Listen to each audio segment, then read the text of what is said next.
شهر رمضان الذي أنزل فيه القرآن هدى للناس وبينات من الهدى والفرقان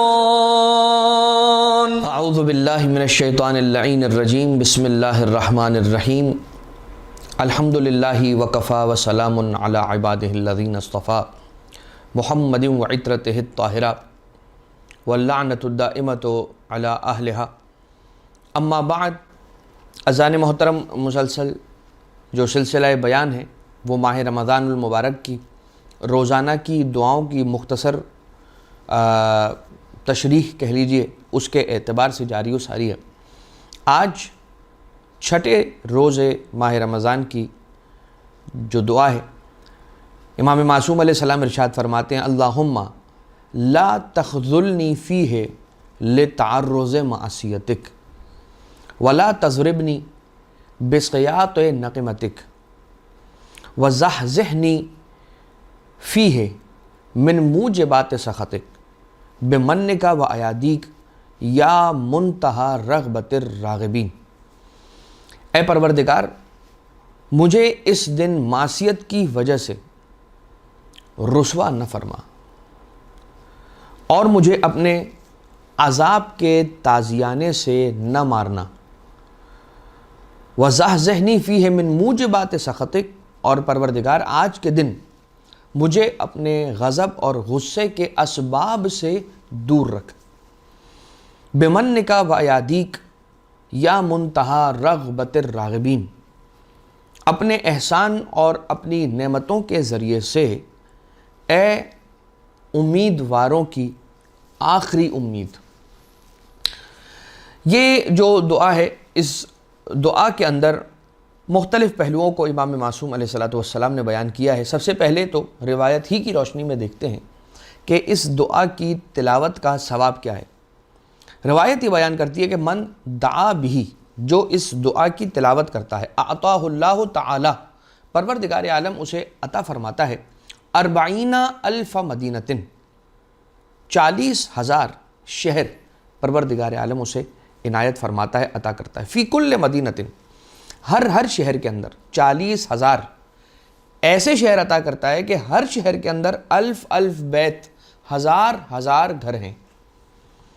فی کل بیتن، اور یہ جو ہزار گھر ہیں، 40,000 شہر، ہر شہر ایسا کہ جس ہر شہر کے اندر ہزار گھر ہیں، اور جو ہزار گھر ہیں ان گھروں میں سے ہر ایک گھر ایسا ہے کہ جس میں 1000 سریر ہیں. اس ہر سریر کی جو چوڑائی ہے وہ 1 ذراع ہے. علی کل سریرۃ حوریۃ، اور ہر اس تخت پر ایک حور، جنت کی حور پروردگار عالم نے عنایت کر رکھی ہے. لہا 1000 ذؤابۃ، ہر حور ایسی ہے کہ جس ہر حور کی 1000 زلفیں ہیں، یا اس کے گیسو جسے کہا جاتا ہے، 1000 گیسو ہیں. یحملو کل ذؤابۃ 70 خادما، اور یہ زلفیں اور یہ گیسو ایسے ہیں کہ جو 70 خادمین جنت نے جنہیں اٹھا رکھا ہے اور سنبھال کے رکھا ہوا ہے. تو یہ دعا کہ جس کی تلاوت ہم نے پچھلے ایک جلسے میں، پچھلے ایک درس میں آپ کی خدمت میں عرض کیا تھا کہ پروردگار عالم یہاں پر یہ جو عطا کرنے کی بات کر رہا ہے اور وعدہ کیا جا رہا ہے کہ یہ کوئی شہر اتنے سارے عطا کیے جائیں گے، اس کے گھر اتنے سارے عطا کیے جائیں گے، تو یقیناً یہ نعمتیں وہ نعمتیں ہیں کہ جو آخرت کی نعمتیں ہیں، اخروی نعمتیں ہیں. اس کے علاوہ یہ کہ کبھی ایسا بھی ہوتا ہے کہ ہر الگ طرح کے انسان ہوتے ہیں. کچھ انسان ایسے ہوتے ہیں کہ جو پروردگار عالم کی رحمت کی امید میں کسی نیک کام کو انجام دیتے ہیں.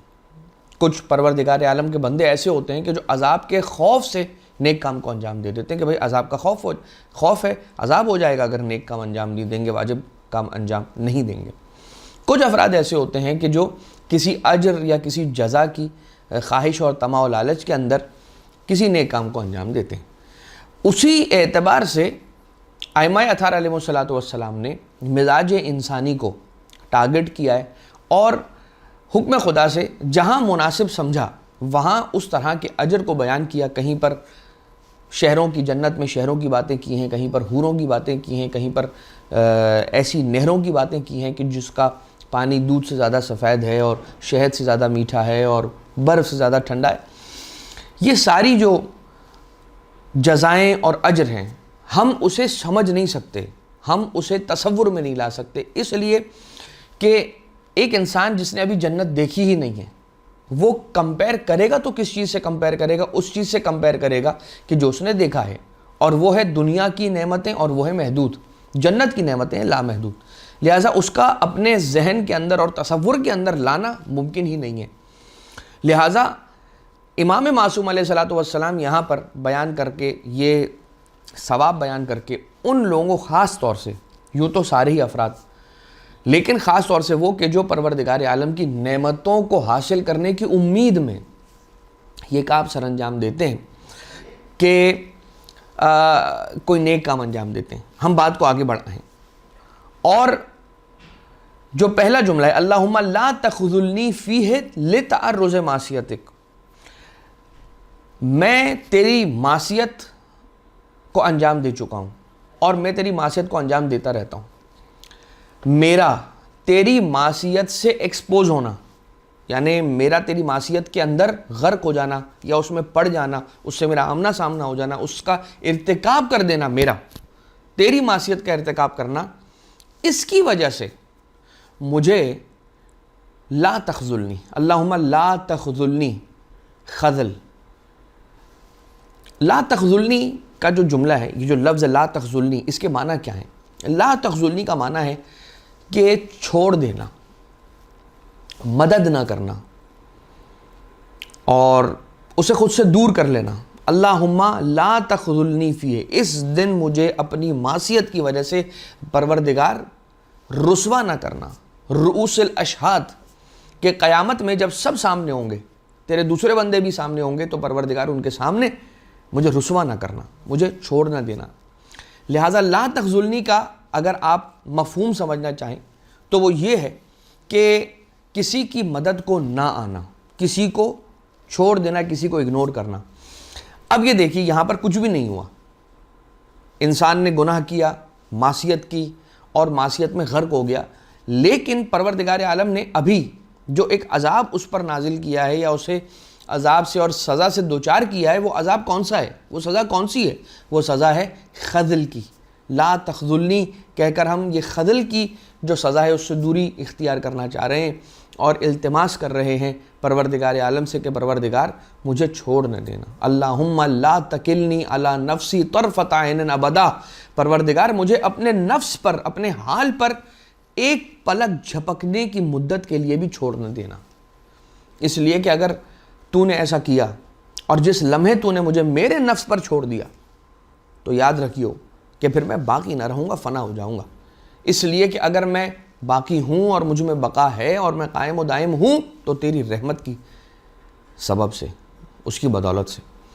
اللہم لا تخذلنی فیہ لتعرض معصیتک ولا تضربنی بسیئات نقمتک, اور اپنی سزا کے تازیانے سے, اپنی عذاب کے تازیانے سے مجھے ماریو مت. یعنی ایک تو یہ ہے کہ مجھے آگ میں ڈال دیا جائے, جلا دیا جائے, ختم کر دیا جائے, کوڑے مارے جائیں, تازیانے مارے جائیں, ضرب لگائی جائے. ایک مرتبہ یہ ہے کہ پروردگار عالم اپنے بندے کو چھوڑ دے, اس کی بات کا رپلائی نہ کرے, اس کی طرف توجہ نہ کرے, اس سے دوری اختیار کرے. دعائے کمیل کے جو جملے ہیں کہ اے میرے مولا, اے میرے پروردگار, اے میرے رب, اے میرے پالنے والے الہی و سیدی, یہ کیسے ہوگا کہ تیرے فراق کو برداشت کر سکوں؟ میں تیرے عذاب کو تو برداشت کر لوں گا مگر تیرے فراق کو برداشت نہیں کر سکتا.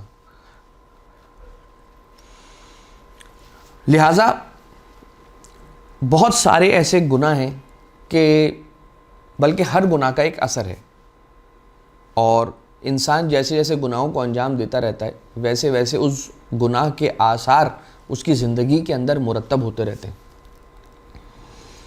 جیسے کہ رزق کا کم ہونا, یہ خود گناہوں کے آثار میں سے ایک اثر ہے کہ کسی انسان کا رزق کم ہو جائے.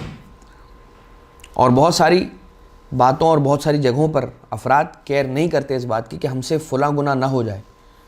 ویسے تو یہ زمانہ وہ زمانہ ہے کہ انسان کیئر نہیں کرتا ہے. انسان کہتا ہے ٹھیک ہے چھوٹے موٹے گناہ تو ہوتے رہتے ہیں. اور چھوٹے موٹے گناہ کون سے؟ جھوٹ کا گناہ، دھوکہ دہی کا گناہ، اکل و مال الغیر، کسی غیر کا مال کھا جانے کا گناہ. جس کو انسان آج کل کے زمانے میں، جس زمانے میں ہم رہ رہے ہیں، اس کو چھوٹے چھوٹے گناہ کہتا ہے انسان کہ اب یہ تو ہوتے ہی ہیں، اب کیا کریں، اللہ معاف کرے. اب آ جائیے اور ذرا دیکھیے ایک مثال. ایک شخص مدینہ منورہ میں رہتا تھا اور اس کا تعلق امام صادق علیہ الصلوۃ والسلام کے مخالفین سے تھا. وہ امام علیہ الصلوۃ والسلام کی خدمت میں آیا. اب امام علیہ الصلوۃ والسلام کے مخالفین کے گروہ سے اس کا تعلق تھا. کون وہ مخالف؟ وہ مخالف کہ جس نے امام جعفر صادق علیہ الصلوۃ والسلام کے پیرلل اپنے آپ کو کھڑا کیا تھا. اور وہ یہ کہتا تھا قال الصادق وانا اقول، صادق علیہ السلام یہ کہتے ہیں اور میں یہ کہتا ہوں. اور اپنے آپ کو بہت بڑا عالم کہتا تھا. اب یہ جو شخص ہے جس کا تعلق اس گروہ سے ہے، وہ مدینہ میں آتا ہے. ایک شخص سے سواری کرائے پر لیتا ہے 3 دن کے لیے. اور وہ کہتا ہے کہ دیکھو میں یہاں سے جا رہا ہوں، مدینہ سے حلہ تک جاؤں گا اور یہاں سے وہاں تک کا سفر اختیار کر کے تقریباً 3 دن کے اندر واپس آ جاؤں گا. کسی سے پیسے وصول کرنے تھے، ریکوری کرنی تھی. اب یہ یہاں سے چلا ہے، اس شخص کا جو بھی سواری ہوگی، سواری کا جانور لے کر چلا. وہاں جب پہنچا ہے نیل، دریائے نیل کے پاس، وہ دریائے نیل کے جو عراق کے قریب سے بہتا ہے، حلہ کے قریب. یہ آیا اور آنے کے بعد یہ کہتا ہے، وہاں جب پہنچا تو اس نے جب اس فرد کا، اس بندے کا پوچھا تو وہ شخص وہاں پر موجود نہیں تھا. اسے یہ بتلایا گیا کہ یہ بغداد میں ہے، تم جاؤ بغداد میں اس سے رابطہ کرو. یہ وہاں سے بغداد گیا. بغداد سے پھر دوسری جگہ گیا، وہاں پر اس کی ملاقات ہوئی، وہاں سے اس نے پیسے لیے. الغرض کے اسے مدینہ واپس آتے آتے تقریباً 15 دن گزر گئے. 3 دن کا وعدہ کیا تھا اور 15 دن گزر گئے تو یہ واپس آیا. پروردگار عالم کی سخط اور اس کی ناراضگی، چونکہ اس دعا کا ایک جملہ یہ ہے کہ وَزَحْ ذِہْنِی فِیہ مِن مُوجِبَاتِ سَخَطِک، پروردگار مجھے اپنی عذاب کے اسباب سے اور اپنے غصے اور غضب کے اسباب سے محفوظ رکھ. اس کا مطلب کچھ ایسی چیزیں ہیں کہ جو رب ذوالجلال کے غضب کا سبب بنتی ہیں کہ پروردگار عالم غضبناک ہو جائے. اللہ کے بندوں میں سے کچھ ایسے بندے ہیں، کچھ ایسی چیزیں ہیں، کچھ ایسے افعال ہیں اللہ کے بندوں کے کہ جب وہ انہیں انجام دیتے ہیں تو پھر پروردگار عالم کی ناراضگی کا سبب بنتا ہے، کہ جس کی وجہ سے کبھی بارش رک جاتی ہے، کبھی قحط ہو جاتا ہے، کبھی رزق لوگوں کے کم ہو جاتے ہیں، کبھی آفات و بلیات کا نزول ہو جاتا ہے. تو اسی ایک سبب کو بیان کرنے کے لیے، مختصر بات کو رکھا جائے، ایک سبب کو بیان کرنے کے لیے ایک واقعہ آپ کی خدمت میں پیش کیا جا رہا ہے. ایک مدینہ منورہ میں ایک شخص رہتا تھا اور وہ شخص آیا ایک دوسرے کسی جمال کے پاس. جمال یعنی کہ جو ناقے اور اونٹ کرائے پر دیا کرتے ہیں، ان کے پاس آیا. اس شخص کے پاس کرائے پر 3 دن کے لیے اونٹ لیا اور اسے حلہ تک جانا تھا. حلہ سے 3 دن میں واپس آ جانا تھا. اس نے کہا کہ میں 3 دن میں تمہاری سواری پر جاؤں گا، کام کروں گا اور واپس آ جاؤں گا. پیسے جس شخص سے لینے تھے وہ حلہ میں موجود نہیں تھا، اسے بغداد جانا پڑا. جب وہ بغداد گیا، اس کا سفر طویل ہوا. وہاں جا کر اس نے جب اس سے پیسے لے لیے اور پلٹ کر مدینہ واپس آیا تو اس پورے پروسیس کو 15 دن ہو گئے. اب جب 15 دن گزر گئے اور یہ مالک کے پاس آیا، مالک نے بولا کہ بھائی اب میں، تم نے 3 دن کی بات کی تھی، 15 دن لگا کر آئے ہو، تو میں اتنا کرایہ تو نہیں لوں گا کہ جتنے کی بات ہوئی تھی، میں تو کرایہ زیادہ لوں گا. یہاں تک کہ یہ معاملہ پہنچا کن کے پاس؟ اسی عالم کے پاس کہ جو اپنے آپ کو امام جعفر صادق علیہ السلام کے پیرلل عالم کہا کرتا تھا اور اسی گروہ سے اس کا تعلق تھا. لہٰذا اس نے چھٹے امام علیہ السلام کے پاس تو آنا نہیں تھا، اس نے آنا تھا کس کے پاس؟ اسی اپنے بزرگ کے پاس. اور وہاں آیا اور ان سے بات کی.